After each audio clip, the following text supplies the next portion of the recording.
Salat Idul Adha rahimahumullah.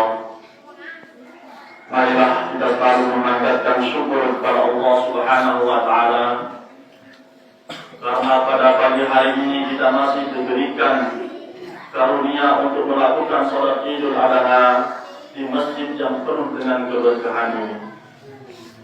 Demikian pula diberikan kesempatan bertemu dengan keluarga, sahabat, tetangga yang mungkin jarang kita temui di hari-hari biasa. Karenanya ini adalah waktu istimewa yang disediakan untuk kita umat Islam. Karenanya mari aneka nikmat yang ada kita pergunakan dengan sebaik mungkin untuk meningkatkan takwa kita kepada Allah Subhanahu wa Ta'ala yang diwujudkan dengan menjalankan segala perintahnya dan meninggalkan larangan-larangannya. Hadirin yang dirahmati Allah, baru saja kita bahkan diri kita bersimpuh di depan pintu kebesaran Allah yang Maha Pengasih lagi Maha Penyayang. Baru saja kita mengakhiri sholat dengan menyebarkan salam sejahtera kepada semua makhluk kita. Dan sejak tadi malam sampai pagi ini kita memenuhi langit dengan suara takbir kita. Allahu Akbar, Allahu Akbar, Allahu Akbar. La ilaha illallah, Allahu Akbar, Allahu Akbar, walillahil hamd. Di belahan dunia lain, di Makkah Al-Mukarramah, di hari-hari ini jutaan umat Islam dari segala penjuru dunia berdatangan dan berkumpul di tanah suci melakukan ibadah haji. Guru dan jemaah kaum muslimin dan muslimat yang sedang menunaikan ibadah haji menyambut panggilan Ilahi dengan mengucapkan talbiyah. Labbaik Allahumma labbaik, labbaik la syarika laka labbaik, innal hamda wan ni'mata laka wal mulk la syarika lak. Masyaallah muslimin yang dirahmati Allah, Idul Adha yang khas dengan ibadah kurban merupakan bentuk rasa syukur kepada Allah Subhanahu wa Ta'ala. Hal ini karena banyaknya Allah telah melimpahkan anugerah pada kita. Kita telah diberi banyak hal oleh Allah Subhanahu wa Ta'ala.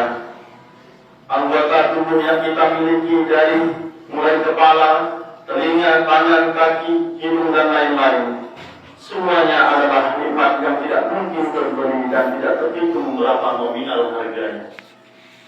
Demikian juga udara yang kita hirup, biji-bijian yang kita makan, kendaraan yang ditunggangi, semuanya disediakan oleh Allah Subhanahu wa Ta'ala yang Maha Pengasih dan Maha Penyayang manusia. Wallahu khalaqa lakum ma fil ardi jami'an. Allah Subhanahu wa Ta'ala telah menciptakan yang ada di dunia untuk kita semua. Yang semua kalau dihitung dengan nominal angka, manusia pasti tidak akan bisa menghitungnya. Wa in ta'uddu ni'matallahi la tuhsuha. Tentang syukur ini Allah Subhanahu wa Ta'ala berfirman, wal budna ja'alnaha lakum min sya'airillahi lakum fiha khair.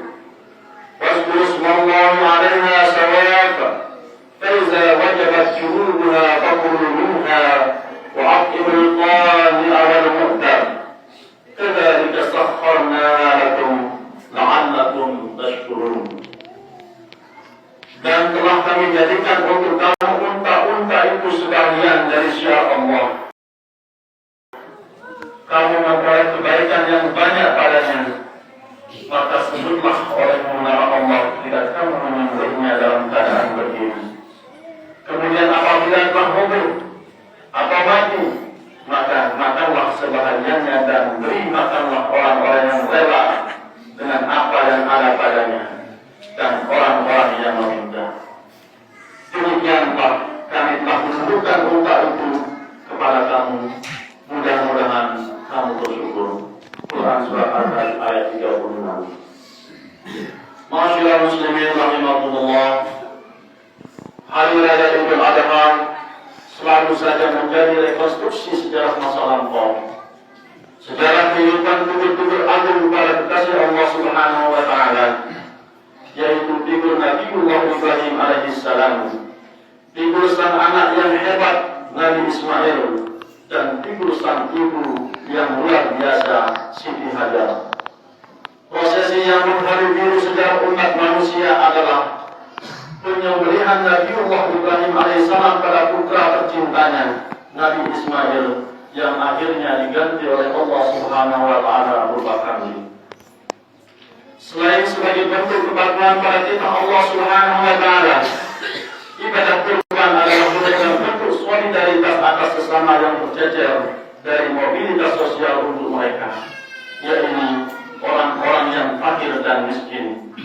Apalagi di tengah kondisi perekonomian yang lesu di negara Indonesia, imbas dari COVID-19, juga nilai tukar rupiah yang anjlok di kisaran 15.000 dan menyebabkan makin sulitnya kehidupan saudara-saudara kita adalah kewajiban kita untuk saling membantu. Baginda kita Nabi Muhammad SAW mengecam keras orang-orang yang enggan berkorban. Bukan tontonan kesalehan orang kaya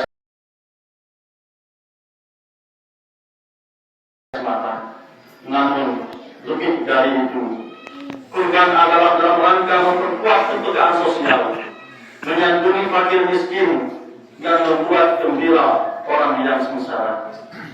Kurban mencerminkan pesan Islam bahwa seseorang hanya dapat takarruf pada Allah bila sebelumnya telah dekat dengan saudara-saudaranya yang kekurangan.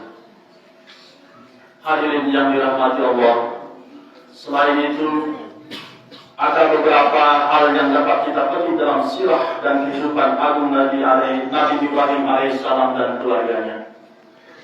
Pelajaran yang pertama adalah pertanyaan Allah Subhanahu wa Ta'ala kepada Nabi Ibrahim, "Fa aina tadhhabun?" Ketika Nabi Ibrahim yang dikenal dengan kaya raya, dengan 1000 ekor domba, 300 ekor lembu dan 100 ekor unta, beliau ditanya, hendak kemana ia pergi? Maka beliau menjawab, "Inni zahibun ila rabbi syahidi." Sesungguhnya aku pergi menghadap Tuhanku dan memberi petunjuk padaku. Bagi Ibrahim, tujuan akhir hidup manusia bukan kekayaan, bukan pangkat, bukan jabatan dan sebagainya, tetapi tujuan hidup manusia adalah Allah Subhanahu wa Ta'ala. Karena seperti dimaklumi sebagai sunnatullah, manusia selalu bergerak sesuai dengan naluri bawaan, ingin memperluas wawasan dan pengalaman hidupnya. Untuk memfasilitasi manusia, maka diciptakanlah berbagai sarana kehidupan, mulai dari sandal, sepatu, jalan, kendaraan, hingga peralatan yang lain, agar manusia hidup dengan nyaman. Manusia juga membangun jembatan, menggunakan jalur lautan dan juga udara. Manusia juga mengapung-apung lautan dan udara sedemikian rupa sehingga mengurangi kemacetan di daratan. Hadirin yang dirahmati Allah, pelajaran yang kedua, yakni memberi keteladanan, uswah pada anak-anak kita. Bagaimanapun, keteladanan merupakan dakwah yang sangat manjur dan mengarahkan anak kita dalam mengarahkan anak kita. Dengan keteladanan yang ditampakkan sehari-hari, maka yang demikian ini akan mempengaruhi anak-anak.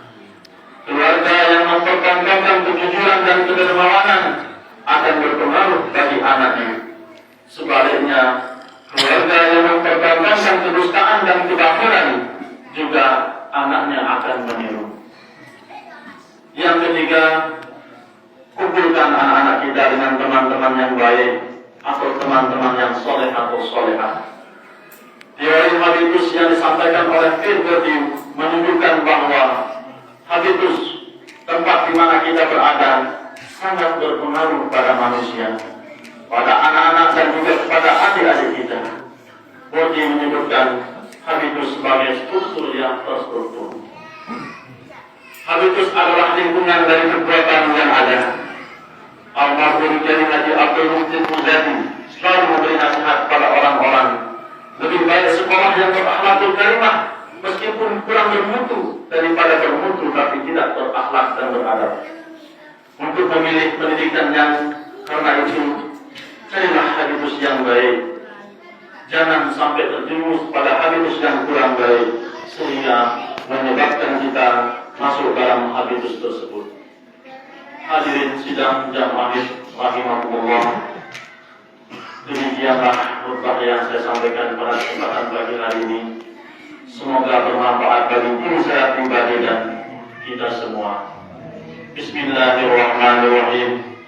Qad aflaha man tazakka wa dzakara isma rabbih fa shalla. Barakallahu li wa lakum bil Qur'anil azim. Wa nafa'ani wa iyyakum bima fihi min al-ayati wa dzikril hakim. Wa taqabbal minni wa minkum tilawatahu innahu huwas samiul 'alim.